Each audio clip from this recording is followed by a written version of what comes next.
You hear? Yes. Do you have family in Israel? No, we don't have any immediate family. Friends, but no immediate family. Okay.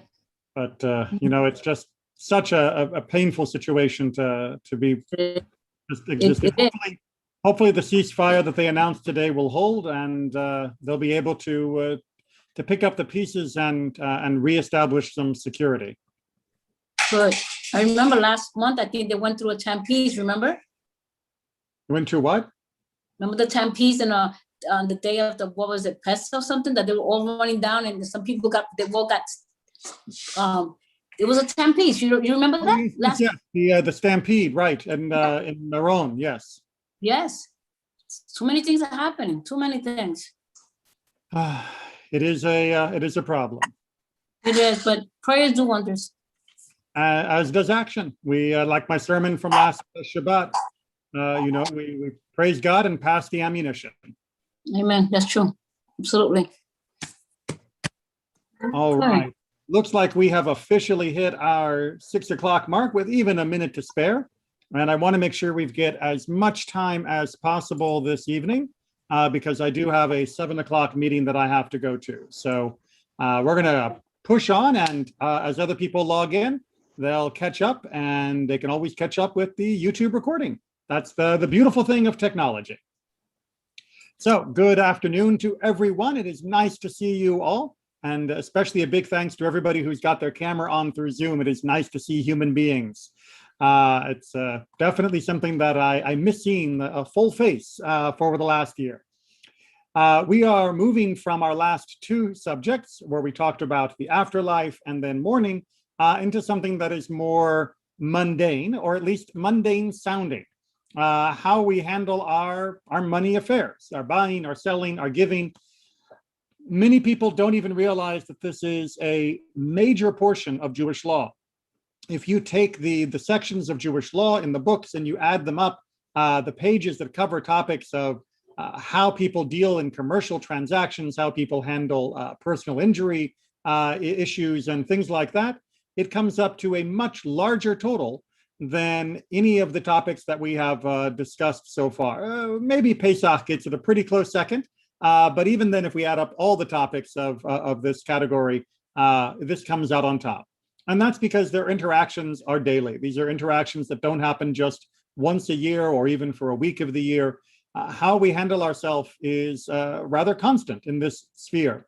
And God wanted to make sure that when we were engaged in our commerce and other types of transactions, that we were behaving in a proper, holy way. And thus, there are rules for this. These commandments are every bit as religious and spiritual as the commandments of honoring our parents, of keeping Shabbat, or celebrating a holiday. And they are of more constant use than any of the discussions we had about the afterlife, because they are for this life. And how we deal with these issues is often one of the biggest causes of strife in our life. And so it is definitely important to make sure that we study them. With that as our introduction, I'm just going to add one more little bit, which is, this is literally the tip of the iceberg. I am going to take you through a whirlwind tour of some of the topics that are involved in these issues, but do not think you've covered it all. There are entire books written about each of the different slides I'm going to be showing, and there are many, many different details that are important to know. That was partly the theme that I had during Sunday's Tikkun Leil Shavuot study, that you need to keep learning and pressing and finding, because the more enriching you have of your topic, the more deeply you plumb the mitzvot, the commandments, the better your life will be, the richer your life will be in spiritual gains, and the more peaceful your life will be, especially if you avoid many of the problems that we are going to talk about tonight. So let's talk about the basics. Right, so basic business, most people are probably roughly familiar with, or at least they could intuitively guess. We know from the 10 Commandments in both the Exodus and Deuteronomy versions, do not steal. All right, fairly straightforward, right? Isn't that easy? We'll come back to that. Do not steal, do not deal falsely, nor lie to one another.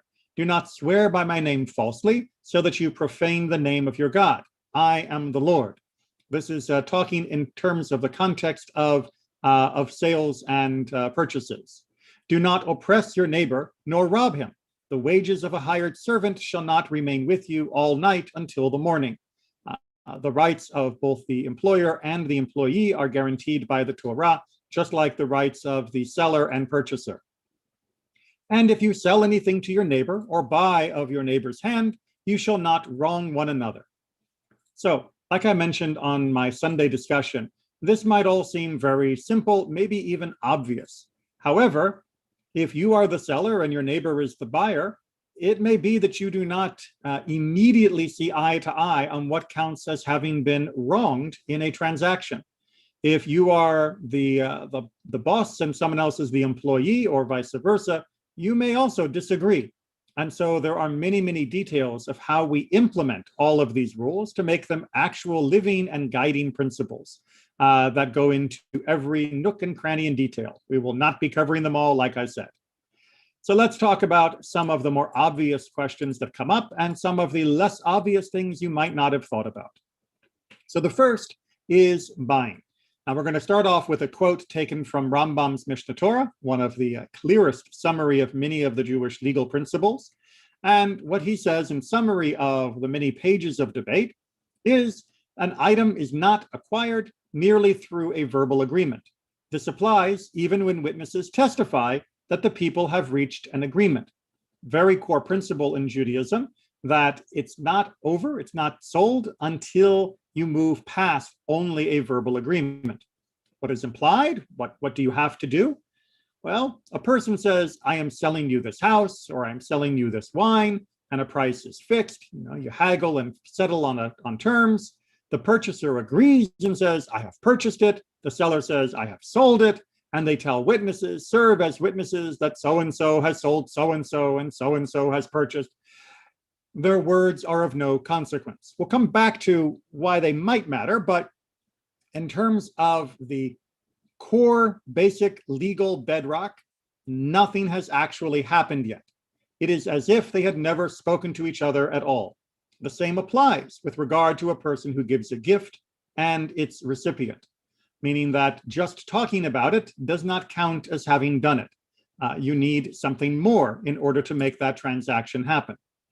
Now, why is this so important? Well, we can see from the next section, also taken from Rambam Mishnah Torah.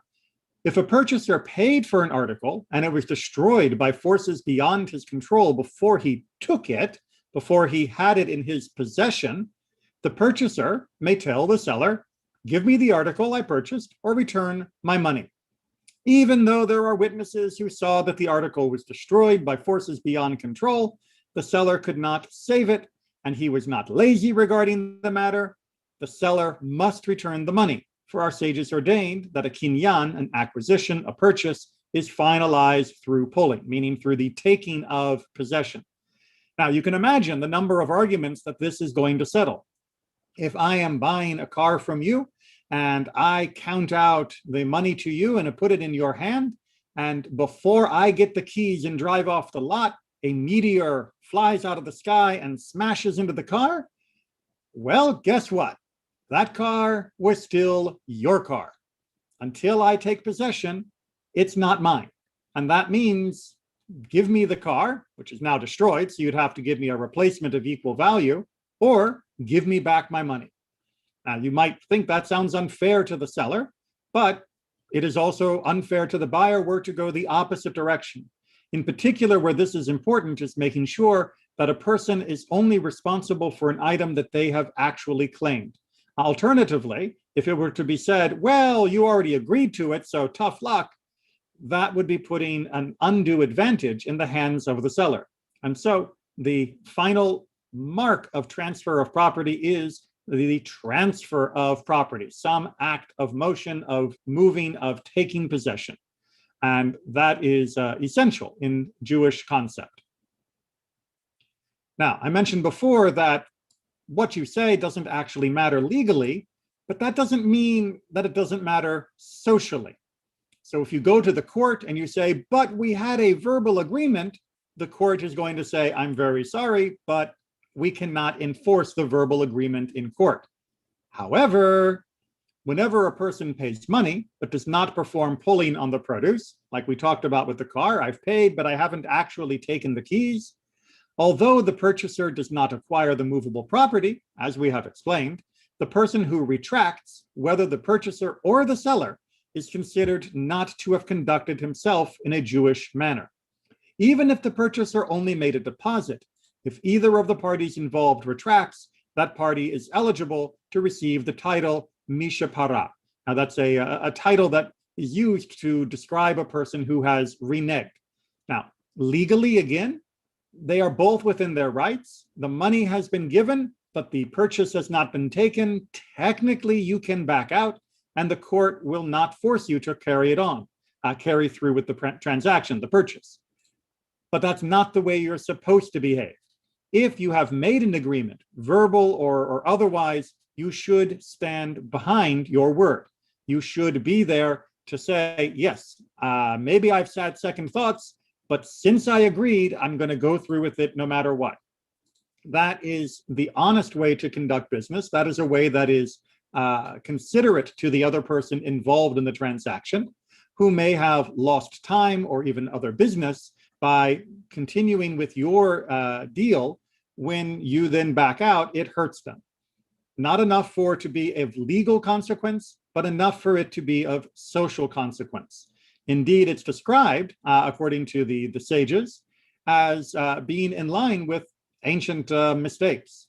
The sages said, the one who exacted payment, Misha Para, the phrase that's used as the title for this person who has reneged, from the generation of the flood and the generation of dispersion, mean the Tower of Babel generation, will ultimately exact payment from he who does not stand by his word. Meaning the court cannot punish you for backing out of a finalized and settled arrangement and agreement, but God can. And indeed, there are many teachings that the generation of the flood from Noah's time and the generation of Babel from the time of the Tower of Babel, both those generations were often engaged in shenanigans that fell short of breaking the law, but were still significant in the ways that they corroded the trust and feelings of community within their community. And so while it cannot be taken to court, that does not mean that God cannot take action. The court is limited, but God is not. Questions or comments so far? All right, just carrying this on, since people often misunderstand what it means to keep your word in the modern world. When a person agrees to a transaction with a verbal commitment alone, it is appropriate for him to keep his word, even though he did not take any money at all, did not make a mark on the article he desired to purchase, nor leave security. If either the seller or the purchaser retracts, although they are not liable to receive the adjuration of reneger, they are considered to be faithless, and the spirit of the sages does not derive satisfaction from them, which is a fairly high, if euphemistic, criticism of this behavior. So unlike the last case where money had actually begun to change hands, and the reneging is even worse, in this case, you have reached a verbal commitment. Hey, I'm going to come around and buy your car later this afternoon. I haven't put any money down. I haven't made a security deposit. I haven't even shown up, but I made the verbal agreement and you and I both agreed, no conditions or stipulations. I told you I'm going to come buy it. You know, it's like, I'll be back in 5 minutes with the cash once I go to the bank. If you don't carry it through, well, yes, technically you are legally allowed not to, but you are being faithless. This is something that will harm your social reputation. Now, in the modern world, where many people deal only in anonymous transactions, and I don't just mean like Bitcoin or something, but I mean in the supermarket or in Best Buy or Target, the cashiers may not know you and you may not know them. And the idea that your reputation for having backed out of these agreements would come back to bite you by other people not wanting to deal with you is a foreign concept in the modern world. We tend to treat all of our transactions as though we were just purchasing from an inhuman organization. And we tend to treat the people buying, if we are in retail or other types of merchandise movement, we tend to treat the people as though they were just tools removing stock and leaving cash. That is not the way you are supposed to engage with other human beings. You and they are both engaged in transactions. Yes, it is a commercial activity. Yes, but you are first and foremost human, made in the image of God, and therefore have an obligation to be honest, to be frank, and to be faithful to one another. And that means don't give your word if you're not actually prepared to go through with it. And that is the wonderful way out of all of this problem. If you're not sure whether you want to buy the car, then you can say, hey, you know what? I'm just going to go away and think about it.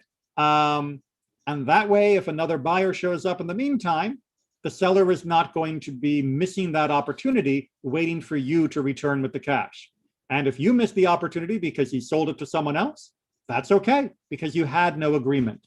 But once you make an agreement, only extraordinary circumstances should lead you to have to break it. And of course, you would need to, if you were going to be a proper person, inform the person that you had had to change your mind. Hey, you know, I was on my way to the bank, but while I was there, I got hit by a truck, and now I need the money for, you know, my medical bills. Fine, that's okay, no problem. Well, it's a problem for being hit by a truck, but as far as your honesty, that's intact. But otherwise, keep your word. Similarly, if a person promised to give a colleague a gift and failed to do so, he is considered to be faithless. Even when it's not a case of a purchase, it can be a problem, with a little stipulation. When does the above apply? With regard to a small gift, because the recipient will depend on the promise that he was given. Oh, you're going to have a barbecue tomorrow? Great. I'm going to bring, you know, a 12-pack of beer. Great. You know what? I will believe that you're bringing a 12-pack of beer. I'll buy less beer for the party because I believe I can count on you. And if you don't show up with the 12-pack, that's going to make life difficult for me and for the rest of the guests. With regards to a large gift, by contrast, the giver is not considered to be faithless if he retracts, because the recipient does not believe that he will give him these articles until he transfers ownership through a formal kinyan.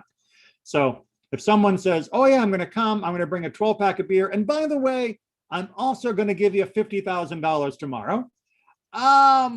Okay, I'll believe the beer, but I'll believe the 50 grand when it's actually in my hands.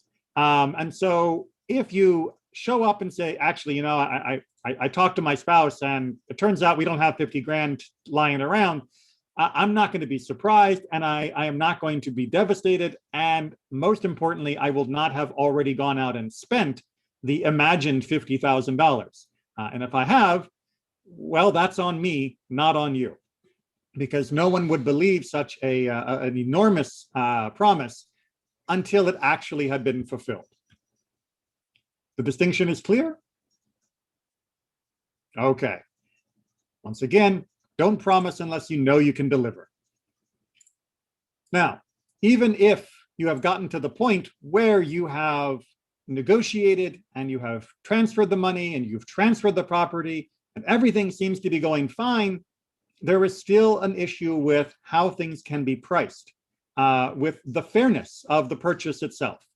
Not just reneging or backing out, but even if everybody was doing what they should, there can still be problems. Whether one overreaches, this is the sense of overpricing or underpaying, knowingly or is not aware that there is any fraud, it's called ona'ah in Hebrew, in this sale, he is held liable. As we'll see, the basic principle is here that if I am purchasing something and I accidentally underpay, or you accidentally overcharge, or I deliberately underpay and you deliberately overcharge, doesn't matter. The transaction is still going to have to be adjudicated, handled according to the law, and you will be responsible for fixing whatever the problem is. Now, how do we measure the problem? Well, here we get into the nitty-gritty. How much does the overreaching have to be in order that he will have to repay it? Meaning that I'll have to make up the difference. 1/6 of the value of the item is fraud, in which the exchange is valid, but the defrauder has to pay the entire difference to the cheated person. So if I have purchased something for $36, if I've purchased something for more than $36, but the real value is $36, then they would have to, if I purchase something for $42, but the real value is $36, then the seller would have to give me $6, the difference between the 1/6 difference between the real fair market value and the price that I should not have been asked to pay. Again, whether it was a mistake or whether it was on purpose, I have been a little cheated. And the definition of cheated is 1/6 more than what is the fair value for it. If the overreaching, that is to say, if the difference in price is less than that, meaning less than 1/6, the defrauder doesn't have to repay anything because it is the normal practice to waive the rights to frauds amounting to less than that. So if it turns out that I paid 42, but the real value is 41, I don't have to I don't get to expect a $1 refund, and vice versa. The person who sold it to me, if I paid 42 and it turns out it was actually worth more, 43, he cannot cancel the transaction or force me to pay him back the extra dollar. There is a 1/6 window, both to my benefit and the other person's benefit, that we ignore, or rather just under 1/6 window. At exactly 1/6, we have to pay the difference, but the transaction remains intact. The item and money stays with the purchaser and seller. However, if the overreaching amounts to anything more than a sixth, the exchange is void and the cheated person may return the article and not buy it at all.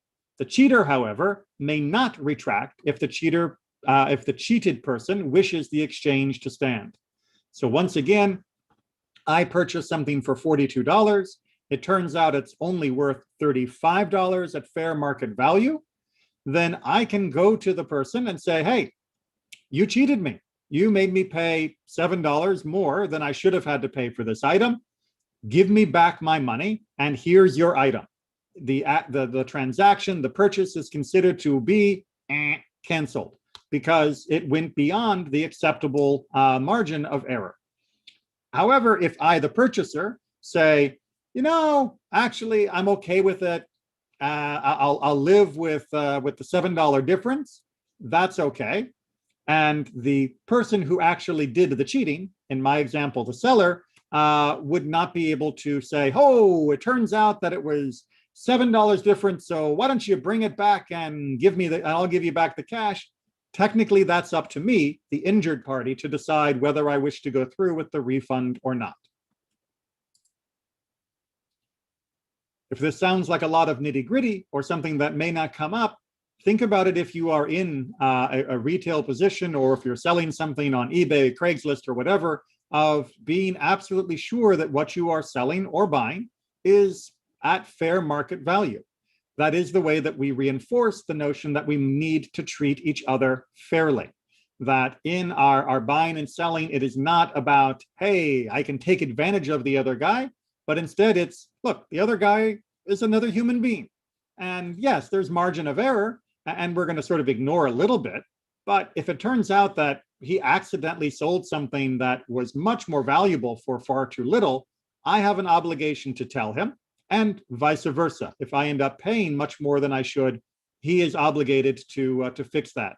Or if we have another third party come in, they can sometimes set it straight as well. Now, when it gets to quantity, as opposed to more abstract value, then it's even stricter. If one sells commodities to another by measure or by weight, 10 pounds of apples, three bags of flour, or by number, and has made even the slightest error, the difference must always be returned, because the laws of overreaching apply only to errors in value, while errors in quantity, that is to say, while in errors of quantity, the difference must be returned. If I am trying to buy 10 pounds of apples and I end up with only 9 pounds, even if that's less than 1/6 the value, that is still an absolute mistake and one that needs to be fixed. I need my extra pound of apples. And we can't just hand wave that away. And this is a very important point. In Judaism and in the Torah as well, weights and measures are very strictly regulated and must always be taken to go to great lengths to make sure that they are honest and accurate. Thus, if one has sold to another 100 nuts for a dinar, that's a small amount of money, and it is found that there were 101 or 99, again, this protects both buyer and seller, the transaction is valid, but the amount of the error must be returned to the aggrieved party. So too, if one has sold something and a defect of which the purchaser was unaware is found on the purchased item, the purchaser may return the article even after a lapse of many years, because this was a transaction in error. So this last protection is one that unfortunately you do not usually find in modern business, which is if there was a built-in error, which the seller did not know, and the purchaser did not know, very important that the purchaser wasn't aware of this, then once it's discovered that this indeed was a flaw in the original product, then that person is responsible for it. Now, we do see this sometimes in certain industries. The most common nowadays would be an automobile recall, where it turns out that there was a defect, which obviously the purchaser didn't know about, and the manufacturer will, if they are behaving properly, invite the buyer in to have that defect be replaced and fixed so that the car actually functions the way it is supposed to function, and thus the purchase was not a mistake. With regards to quality, in more detail, when a person exchanged one article for another, or one animal for another, which were often the items that were being traded, the laws of ona'ah do not apply. This is true even when he exchanges a needle for a necklace or a lamb for a donkey. The person may desire the needle more than the necklace. So when it comes to cash, cash is something which has an easy and obvious fixed value. $100 is equal to $100 because that's what a dollar means. And in the ancient world, a dinar would equal a dinar. That's just what the value is of the coin, of the cash, whatever it is. But an item itself, if I'm going to trade you my item for your item, well, now the value is much harder to assess. And now I may be in desperate need for a needle, and you may be absolutely desperate for a necklace. And if we want to make that trade, that's fine. Even if the objective value might be out of whack, if it's a straight trade, then that's perfectly fine. I may need an extra donkey, and you may need an extra sheep. And that's okay, even though generally those would not be considered of comparable value. Once you change them to cash, however, then the cash has to be equal, or rather within the fair market value. And also, when a person exchanges produce for produce, the laws of ona'ah do apply, whether the produce is evaluated before the sale or after the sale, because things like wheat and fruit were used as almost like cash in the ancient world. They are treated more like items of fixed value rather than items of just need. So 300 pounds of wheat still has to be sold and traded at the proper value of 300 pounds of wheat, even if you're trading it for 300 pounds of apples, which I have no idea whether that's a fair market value because I don't actually deal in wheat and apples personally. All right. Sounds like you're always going to be open to litigation and problems, however. Well, kind of. Although a person tells a colleague, we are completing this transaction on the condition that you do not hold me responsible for the unfair gain, the laws of ona'ah apply, meaning you cannot ask a person to waive their rights. When does the above apply? There is some conditions. When the statements are made without being explicit. In such an instance, the other party does not know how much money he is foregoing, losing, in favor of his colleague. If, however, one explicitly mentions the amount of unfair gain, the laws of ona'ah do not apply, because all conditions that are accepted by both parties are binding in cases of financial law. So if I say, I'll sell you these apples, but I got to tell you, I am selling them way over what they are worth, and the 1/6 limit of what would normally be considered a fair transaction. In fact, I am selling them so that the amount you pay me is double what they are really worth. As long as you are clear of exactly how much money I'm losing in this transaction, if I am willing to sign on the line and buy it anyway, then yes, that is a complete transaction and I cannot retract having made that agreement. But if you just say, I'm ripping you off, but you don't tell me how much you're ripping me off, if I find out later how much, I can come back and expect you to compensate me for that fraud.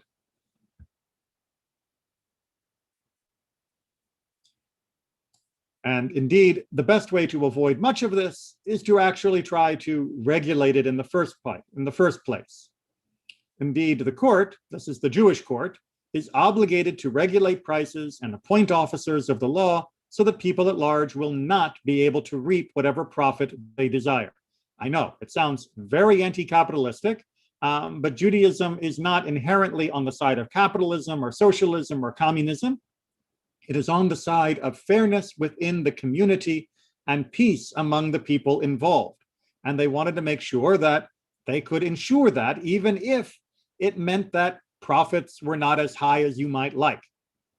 So instead, the court should regulate that a person should earn only a profit of 1/6. A seller should not profit more than 1/6 of his investment. This was a cap. However, when does the above apply? There are some conditions to this with regards to articles on which our lives depend. Wine, oil, and fine flour, for example. Wine was considered a staple, not just a treat. With regard to herbs, which were considered to be the fancy luxuries, costus, frankincense, and others, by contrast, a set limit is not established by the court. The seller may take any measure of profit he desires.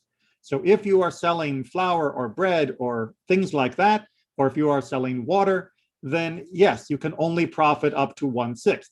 If it's something that is a life necessity. In the modern world, we might have extended this if we still had full Jewish courts to things like electricity. However, if you're selling somebody an iPad or a fancy watch, then whatever profit you can get someone to give you for it, that is entirely fine. So there is still room for profiting, but not against the needs of people's lives. So this allows us to have both what might be considered unfettered capitalism, but only with regard to luxuries, and to protect the actual necessities of life, to make sure that people are always able to fairly purchase those at a reasonable price. Warranties are also a very old Jewish concept. Whenever there is a blemish, a problem, a mistake, and something wrong with the item that people of a city agree is serious enough to warrant the nullification of a transaction, a reasonable person would say, that's not right. A scuff maybe on a shoe is probably not going to be a problem. But if there's a huge hole in the middle of the sole, that probably would be agreed by everyone to be a problem. The article should be returned. Whenever the people agree that the fault is not considered to be a blemish, the article should not be returned, unless the purchaser explicitly stated that he refused to accept even the slightest blemish. If I say I'm buying this shoe on the condition that there is not even the slightest problem with it, then if I find a slight problem, I have the right to return it. The rationale is that whenever a person conducts business without making any specific demands, it is assumed that he is following the prevailing customs of the community. Again, that word community again. Whenever a person purchases an article without making any specific, we already said that. Desire to purchase an article, whenever a person purchases an article without making any specific statements, it is assumed that he desired to purchase an article that is perfect, without any blemish. Even if the seller explicitly said this article is sold to you on the condition that you do not return it as blemished, the purchaser may nevertheless return the article, unless the purchaser says, I accept any blemish that I will discover in this article, although it causes it to be worth such and such less. For when a person waives money that is due him, he must know how much he is waiving and make an explicit statement to that effect, as applies with regard to the laws of ona'ah. Again, you can absolutely buy a banged up car, but both the seller and the buyer need to agree on how much the car would be worth without the bangs up and how much they are thus losing by paying for over that value for that item. Or indeed, even if they're paying the fair value, the person needs to be aware of just how much they have lost or how much the damage has cost of the car's potential value. You may notice that the phrase buyer beware is nowhere found in any of these discussions, nor anywhere in Jewish law. Both buyer and seller are protected from disreputable behavior in the marketplace. But let's deal with a much more disreputable behavior, straight up stealing. This sounds like it should be easy. Well, yes and no. Whenever a person steals something worth more than a pruta, which in modern terms would be something like a penny, he has sinned. Just reminding us that it's not a civil crime, it's not a criminal crime, it is a religious crime to steal. It is the others as well, I should point out. But Judaism does not really distinguish between a crime that is a sin against a person and a crime that is a sin against God. If we sin against another person, we are also sinning against God. And thus, he must repay. The Torah prohibits stealing even the smallest amount. So even though the court cannot arrest you for stealing less than a penny, the Torah has told you not to steal even less than a penny. No free grapes when you're walking through the produce aisle of the supermarket. It is forbidden to steal as a joke, even if you're planning to return it or pay later. All is forbidden in case you get used to such behavior. Many of the aspects of Jewish law are there to not only prevent outright wrongdoing, but also to prevent us from becoming used to things that are similar to outright wrongdoing, because eventually you're going to do something wrong. So let's get down to the details. What is a thief? One who takes someone's money secretly, without the knowledge of the owner, such as one who puts his hand into his neighbor's bag and takes money without the owner seeing it, and similar cases. But if he takes it openly and publicly by force, he is considered not a thief, but a robber. Those are technical terms which have different meanings in different contexts. When convicted, he must pay twice the amount stolen or its worth. If he returns the property without being convicted, he pays no additional fines. Now that may sound a little surprising, but this is part of how Judaism encourages people to do tshuva, to repent, to make amends for their wrongdoing.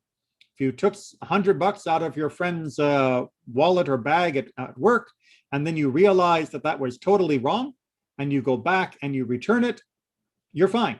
At least in the eyes of God and the eyes of Judaism, you have fixed the error that you committed.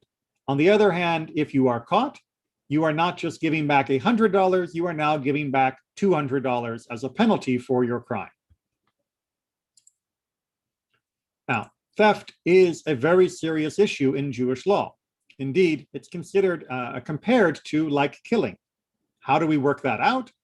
Anyone who steals so much as a pruta from someone else is as though he takes his life away.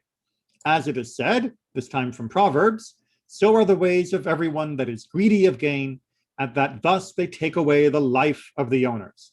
And also, taken from Jeremiah, and he shall eat up your harvest and your bread, that your sons and daughters should eat. And further, for the violence against the children of Judah because they have shed innocent blood in their land, and it is for Saul and for his bloody house, because he slew the Gibeonites. Now, this last one is of particular interest. So where do we find that Saul killed the Gibeonites, right? If we look in the text, it never says that Saul murdered them. However, since he killed Nob, the city of the priests, that city would provide them, the Gibeonites, with water and food.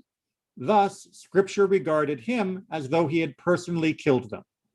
Because he attacked and killed the people who had provided for them, he then had stolen what would have been provided, which means he is actually responsible for the consequences of what has happened. Judaism considers theft to be a very serious transgression. Now, how far does theft go? Well, this is but one example.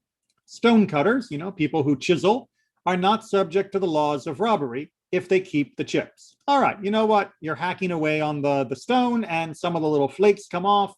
Even though the owner of the stone gave you the stone to work with, you're allowed to keep the chips. Workers who trim shrubs or cut vines or weed plants, gardeners in the ancient world, or who thin the vegetables, going through pulling them out, if the household cares about the waste, they are subject to the laws of robbery. But if not, then what they cut belongs to them. If you tell the tree cutters that after you've cut down the tree, I'd like you to leave the wood, they're obligated to leave the wood. Even if the wood isn't considered to be worth much. Wood may not be the best example. The grass shavings from the lawnmower of the gardener. Even if it's not worth a lot, you are allowed to tell them, it's my property, leave it behind. On the other hand, if it is the local custom for it to be taken away, then you would expect that they take it away unless there is an explicit instruction not to. So that is our buying and selling in general. Again, tip of the iceberg, so many more details, so much else goes on, and I'd be happy to answer additional questions, probably on a different night, just double checking where we are and what time I'm at. But being good and honest in all of these dealings is exceptionally important, as is the act of tzedakah. Tzedakah is the word that is usually translated as charity, but it has a different feel and connotation in Judaism because it is built around the concept of justice. Indeed, when you give tzedakah, it is generally felt to be that I am giving the person in need what they are due, not just what I feel like. And we'll see some examples of that through the next few slides. Taken first from Deuteronomy, if anyone is poor among your fellow Israelites in any of the towns of the land of the Lord your God is giving you, do not be hard-hearted or tight-fisted towards them, but you shall open your hand to him and lend him sufficient for his need, whatever it may be. The most common form of tzedakah, of support in the ancient world, was a loan, because most people did not have spare cash. It's important to remember that tzedakah is not only done by the wealthy. Tzedakah is an obligation of all of us. And for most of our history, we have all been roughly, the vast majority of the community, of the same economic level, and thus all of us would be giving from our limited amount to others who had even slightly less. That was the way that we would support. We didn't look to the people with the big pockets to do all of the assisting. It was a shared responsibility for all of us. As Leviticus says, if any of your fellow Israelites become poor and unable to support themselves among you, help them as you would a foreigner and stranger, so they can continue to live among them. Meaning that we help them as we would also hope that others would help as well.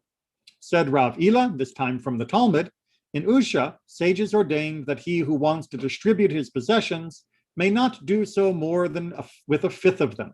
So too it has been taught on Tanaic authority, that's the earlier layer of sages, he who wants to distribute his possessions may not do so more than with a fifth of them, lest he fall into need. So in the ancient world, and for most of us who are in the normal band of human wealth, we cannot give more than 20% of what we own as a gift to those that are in need. If you are Bill Gates and have billions, by all means, you can give billions and billions, and we're not going to be worried that he's going to become poor. But for the rest of us who have a normal bank account, a normal income, the maximum we can give is 20%, because we don't say give yourself into poverty. This is not creating monks like in some other cultures. This is about reinforcing the community, not turning everybody into a pauper. Now, what happens and who counts as being needy? When a person has enough food for 2 meals, it is forbidden for them to take from the tamhui. The tamhui was the money that was set aside to help those that were hungry.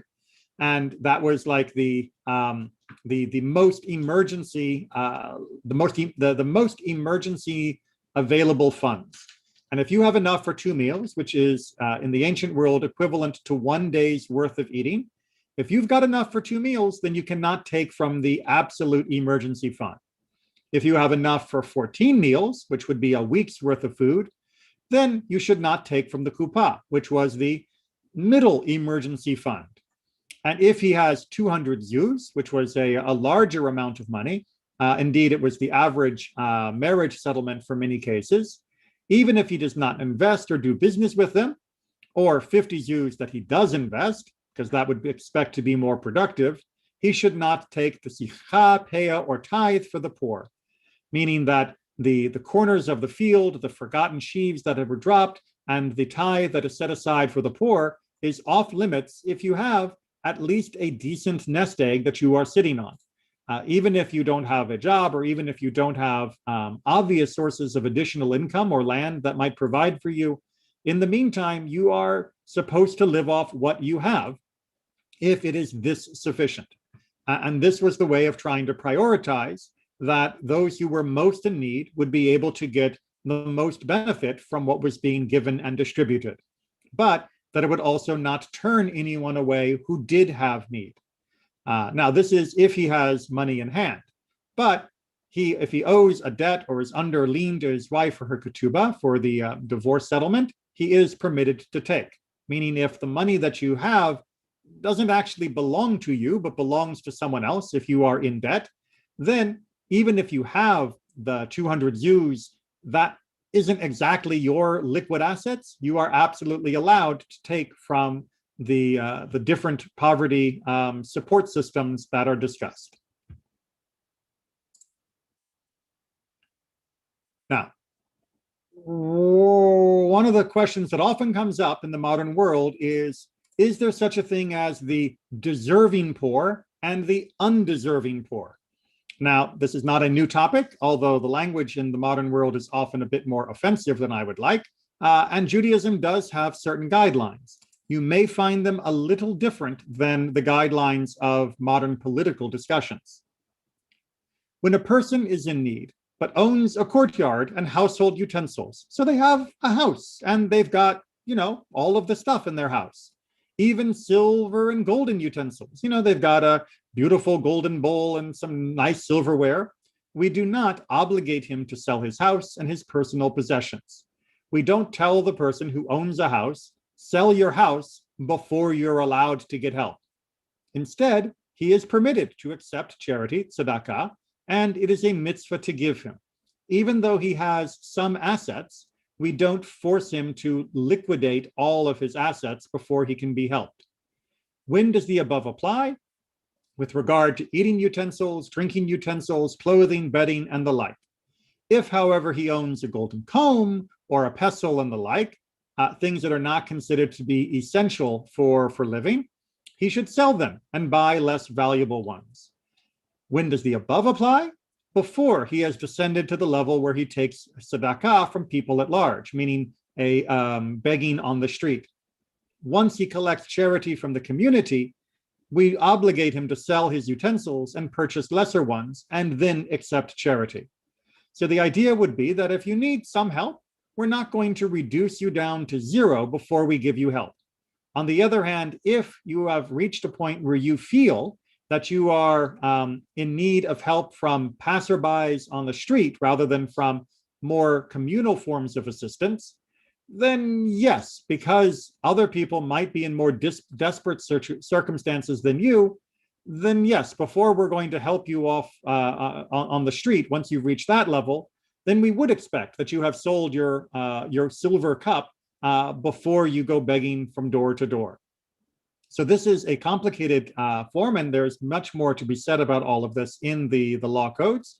But the idea is that in general, we try to catch a person whose financial circumstances are falling before they hit rock bottom so that we can help them back up again. But we balance that by saying that they are not allowed to hold on to luxuries while being supported, but instead they can liquidate luxuries while still holding on to essentials, even if the essentials are of higher value than the average value of those normal essentials for most people. However, once a person has reached the bottom, then the extra assets they have are not helping them, and those should be liquidated before we begin trying to rebuild them. And there are many obligations on the person who would think to ask as well. Just as there are obligations to give, there are also obligations to avoid asking for help if at all possible. One should always restrain himself and submit to privation, do without, rather than be dependent upon others or cast himself upon public tzedakah. For thus have the sages commanded us, saying, make the Shabbat a weekday rather than be dependent on other people. So even if it meant breaking Shabbat or making Shabbat an inferior day because you don't have enough to really celebrate it, that is better to do without than it is to go and ask for help. Even if one is a sage held in honor, and you have a great deal of esteem in the community, once he becomes impoverished, he should engage in a trade, be it even a loathsome trade, rather than be dependent upon other people. It is better to skin hides off animal carcasses than to say to other people, I am a great sage, I am a Kohen, a priest, sustain me. Meaning, it's better to work than to expect other people to sustain you with tzedakah. So did the sages command us. Among the great sages, there were hewers of wood, carriers of beams, drawers of water to irrigate gardens, and workers in iron and charcoal. None of those were especially high-paying jobs. They did not ask for public assistance, nor did they accept it when offered to them. It is important that we try to support ourselves to the best of our ability, but it is also important that we ask for help when help is absolutely needed. Balancing that is very important. Unfortunately, in the modern world, too many people balance it around pride or embarrassment or shame, and those are the wrong emotions to be used. Need, my own need versus others, and the need I have in order to go on, that should be our benchmark. And we remind ourselves that, yes, there may be some people who are deceivers, that they are lying about what they need. And what does Rambam say about them? Whoever is in no need of tzedakah, but deceives and lies in the public and does accept them, will not die of old age until he indeed becomes dependent upon others. If you are cheating the system to get assistance that you don't actually need, you are technically taking from the people who are actually in need. And that is a problem. And you are taking from people who would not give to you if they knew you had no need, which is also a form of theft. He is included among those of whom Scripture says, cursed is the man that trusts in man. On the other hand, whosoever is in need of tzedakah and cannot survive unless he accepts them, such as a person who is of advanced age or ill or afflicted with sore trials, but is too proud and refuses to accept them, is the same as a shedder of blood, and is held to account for his own soul, and by his suffering he gains nothing but sin and guilt. So if a person says, no, darn it, I'm never asked for help before and I'm not going to ask now, and they end up making themselves worse and sicker, that person is not being noble, that person is not showing great stamina, that person is not being praised by God for their endurance. That person is an idiot that is holding on through arrogance and pride, and they need to let go of that and recognize that the community is there to help one another, and they should turn to the community if they have reached that dire strait. As Rambam points out, though, as a reminder for most of us, no man is ever impoverished by tzedakah. No one went broke by trying to help others in need, nor does evil or harm befall anyone by reason of it. As it is said, and the work of righteousness shall be peace. But that is ultimately what we have to remind ourselves of, which is why when we help people, we also have to help them in a kind and proper way. If a poor man asks you for tzedakah and you have nothing to give him, you may not have anything on you. Comfort him with words. It is forbidden to rebuke a poor man or to raise one's voice in a shout at him. seeing that his heart is broken and crushed. And scripture says, a broken and contrite heart, O God, you will not despise. And again, to revive the spirit of the humble and to revive the heart of the contrite ones. Woe unto him who shames the poor. Woe unto him. One should rather be unto the poor as a father, with both compassion and words, as it is said, I was a father to the needy, from the book of Job. So we are finishing off with this reminder that our tzedakah, when we are obligated to give help to those in need, should be given not just out of a sense of obligation, but also out of kindness and compassion, to recognize that those in need are still part of our community. They are still part of the world of humanity, and they need to be treated first and foremost as equal and worthwhile individuals and human beings in all ways. And thus giving them at least compassion and kindness, even if we don't have the cash or means to help them further than that. That is part of this entire section, and we'll finish with that summary. Whether we are buying, selling, or giving, it is all about maintaining the humanity of everyone involved and maintaining the beauty of a community which sees each other as humans, going through all of these different aspects of what can involve our commercial life. We are not meant to treat each other like numbers on a column or coins in a bank. We are meant to treat other humans like humans. And sometimes we do that with our money, sometimes we do that with our words, but always we do that with kindness and with compassion. Any last minute questions before we finish for today? We covered a lot of ground, but there's still a lot left. So if you're interested, let me know and I can point you in the direction of more resources to study. But hopefully this at least gets you the lay of the land.